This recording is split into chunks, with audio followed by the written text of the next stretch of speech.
Hi friends, എല്ലാവർക്കും നമസ്കാരം. ഇന്ന് നമ്മൾ നല്ല സോഫ്റ്റായിട്ട് ഉണ്ടാക്കാൻ പറ്റുന്ന ഒരു മാർബിൾ കേക്കിൻ്റെ റെസിപ്പിയാണ് കാണിക്കുന്നത്. ഓവനും ബീറ്ററും ഒന്നും ഉപയോഗിക്കാതെ ഈസി ആയിട്ട് ഉണ്ടാക്കാൻ പറ്റുന്ന ഒരു റെസിപ്പിയാണ്. അപ്പോൾ അതെങ്ങനെയാണ് ചെയ്യാൻ നോക്കാം.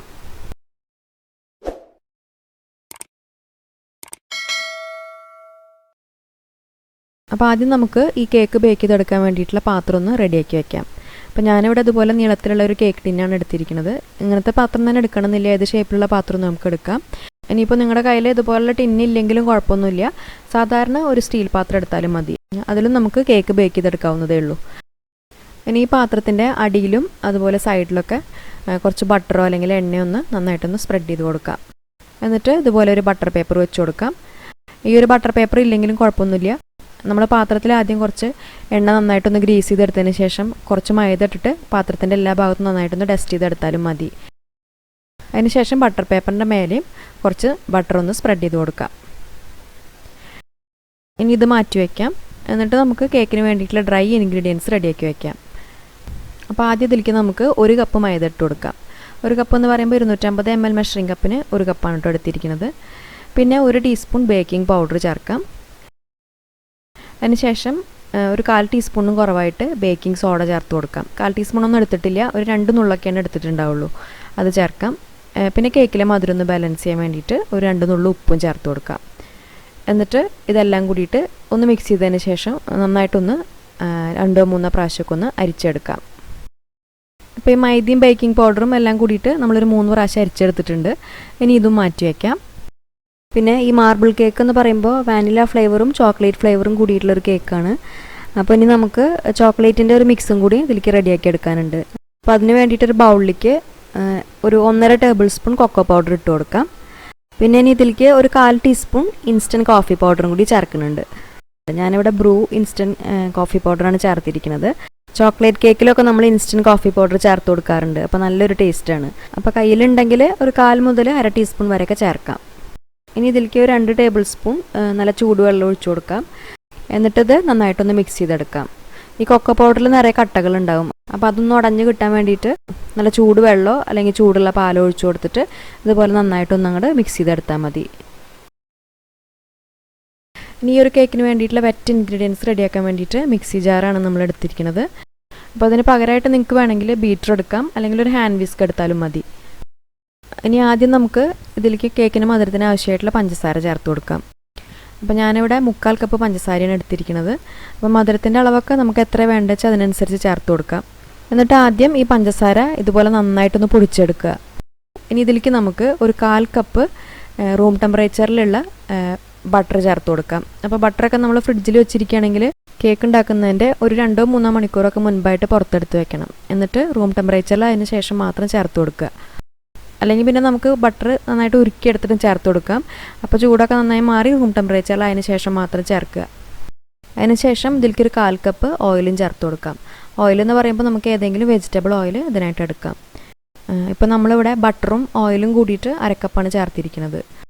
അപ്പോൾ നിങ്ങൾക്ക് ഇതിന് പകരമായിട്ട് വേണമെങ്കിൽ 1/2 കപ്പ് ബട്ടർ എടുക്കാം, അല്ലെങ്കിൽ 1/2 കപ്പ് ഓയിൽ എടുക്കാം. എങ്ങനെ വേണമെങ്കിലും ചേർത്ത് കൊടുക്കാം. എന്നിട്ട് ഇത് 3ഉം കൂടിയിട്ട് നന്നായിട്ട് അടിച്ചെടുക്കുക. അപ്പോൾ അത് നമ്മൾ ബ്ലെൻഡ് ചെയ്തെടുത്ത് കഴിഞ്ഞാൽ ഈ ബട്ടറും ഓയിലും അതുപോലെ പഞ്ചസാരയും കൂടിയിട്ട് ഒരുപാട് അങ്ങോട്ട് മിക്സായി കിട്ടില്ല, ഇതുപോലെയാണ് ഉണ്ടാവുക. പക്ഷെ അത് കുഴപ്പമില്ല, ഇതിൽ നമ്മൾ മുട്ട ചേർത്ത് കൊടുത്തിട്ട് വീണ്ടും ഒന്ന് അടിച്ചെടുക്കുന്നുണ്ട്. അപ്പോൾ അതെല്ലാം കൂടിയിട്ട് കറക്റ്റായിട്ട് ബ്ലെൻഡായി കിട്ടും. അപ്പോൾ നമ്മളിതിൽ 3 മുട്ടയാണ് ചേർത്ത് കൊടുക്കുന്നത്.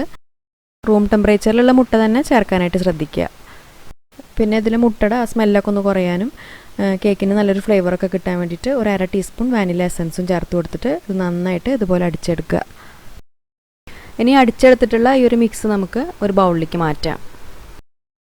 ഇനി നമ്മൾ നേരത്തെ റെഡിയാക്കി വെച്ചിട്ടുള്ള മൈദയുടെ മിക്സ് ഇതിലേക്ക് ചേർത്ത് കൊടുത്തിട്ട് മിക്സ് ചെയ്തെടുക്കാം. അപ്പോൾ കുറച്ചായിട്ട് ചേർത്ത് കൊടുത്തിട്ട് പതുക്കെ ഇതുപോലെ ഒന്ന് മിക്സ് ചെയ്തെടുക്കാം. ഇത് ഒരുപാട് സമയം നമ്മളിങ്ങനെ ഫോൾഡ് ചെയ്തെടുക്കേണ്ട ആവശ്യമില്ല. ജസ്റ്റ് ആ മൈദ നന്നായിട്ട് ഒന്നങ്ങോട്ട് മിക്സായി കിട്ടിയാൽ മാത്രം മതി. എന്നിട്ട് ബാക്കി വരുന്ന മൈദയും 2-3 പ്രാവശ്യമൊക്കെ ആയിട്ട് ഇതിൽ ചേർത്ത് കൊടുത്തിട്ട് നന്നായിട്ട് ഇതുപോലെ ഫോൾഡ് ചെയ്തെടുക്കുക. അപ്പോൾ ആ മൈദ മുഴുവനും നമ്മളിതിൽ ഇട്ട് കൊടുത്തിട്ട് നന്നായിട്ട് മിക്സ് ചെയ്തെടുത്തിട്ടുണ്ട്. അപ്പോൾ ഈ ബാറ്റർ കുറച്ച് തിക്കായിട്ടാണ് ഉള്ളത്. അപ്പോൾ ഇതിൽ കുറച്ച് പാല് ചേർത്ത് കൊടുത്തിട്ട് നമുക്കിതൊന്ന് ലൂസാക്കി എടുക്കാം. അപ്പോൾ റൂം ടെമ്പറേച്ചറിലുള്ള ഒരു 1.5 ടേബിൾ സ്പൂൺ പാലാണ് നമ്മളിതിൽ ചേർത്ത് കൊടുത്തിരിക്കുന്നത്. എന്നിട്ട് വീണ്ടും നന്നായിട്ടൊന്ന് മിക്സ് ചെയ്തെടുക്കാം.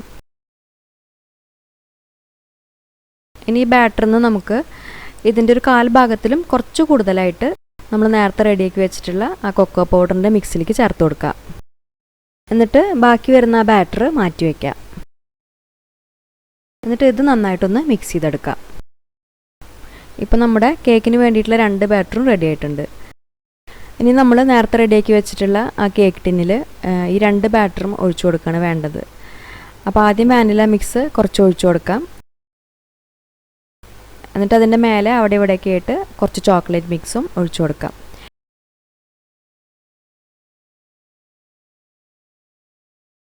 എന്നിട്ട് ഈ വാനില മിക്സും ചോക്ലേറ്റ് മിക്സും മാറി മാറി കുറച്ചായിട്ട് ഒഴിച്ചു കൊടുക്കുക.